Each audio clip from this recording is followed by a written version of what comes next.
Welcome, the Lost City of Atlantis. Imagine a civilization so advanced, so impossibly beautiful, that even the greatest cities of today would look small beside it. Imagine a place where entire mountains glowed with metal, where palaces floated above water, and where knowledge flowed like rivers. And then, imagine watching it all disappear in a single night, swallowed by the ocean, erased from memory, and whispered only in dreams. Chapter 1. The Words That Started Everything. The story of Atlantis begins not in the ocean, not in lost ruins, and not in some forgotten scroll buried beneath the sand, but in the quiet home of an ancient philosopher thousands of years ago.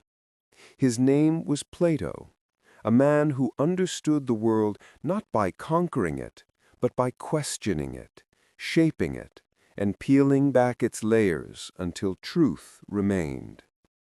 It was around 360 BCE, in the cool Athenian evening, when Plato wrote words that would echo through thousands of years, capturing the imagination of sailors, scholars, kings, and dreamers.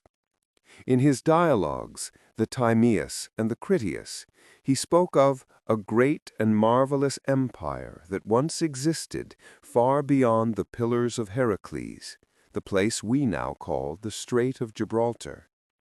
He described it not as a myth, not as a metaphor, but as history, passed down through Egyptian priests, preserved in memory, and finally recorded on parchment.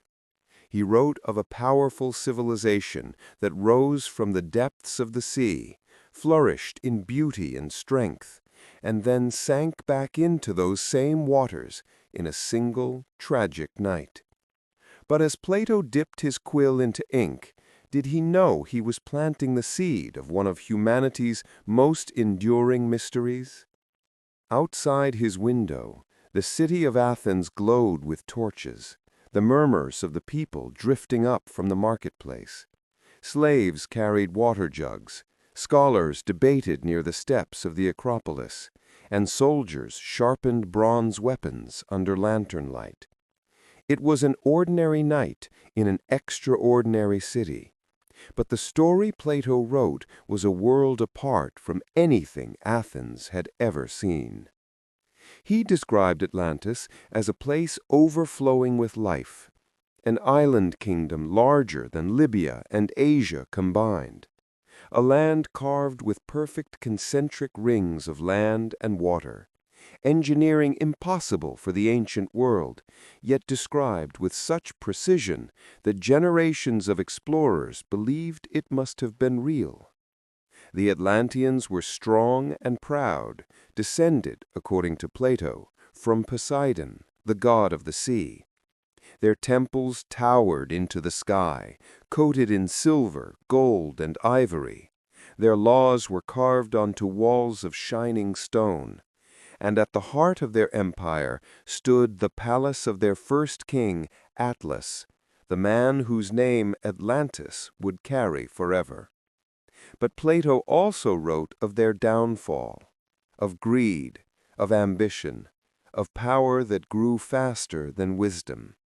Yet as he wrote, the world outside remained unaware that an ancient ghost had just awakened. A memory long buried in waves had resurfaced. And so, with a few lines of ink, Plato opened the door to a civilization that might have been real, or a warning wrapped in story to show how even the greatest empires can fall. But here is where the mystery deepens. If Atlantis were only a metaphor, why did Plato spend so much effort describing its geography, political structure, engineering, and natural resources? Why did he detail the exact width of the canals, the number of soldiers in its army, the measurements of its walls? Why did he describe the island so vividly that even today researchers can draw maps from his words alone? History rarely gives us perfect answers, but it gives us clues. And sometimes those clues lead to places far stranger than fiction. Outside Plato's home, the wind passed through olive trees. In the distance, waves crashed softly against the rocky shores of Greece. The sea had always been a keeper of secrets, and this story, this towering legend, was its greatest secret of all. As Plato finished his sentence and leaned back, the lantern at his desk flickered gently. He could not know that his description would one day send explorers to the far corners of the earth, lead divers into the darkest parts of the ocean, and inspire countless dreams of a lost world waiting to be found. He also could not know that thousands of years in the future, people would lie in their beds at night, listening to this very story, letting it guide them into sleep as softly as the tides that once touched the shores of Atlantis. For the legend does not end with Plato's quill. It begins there.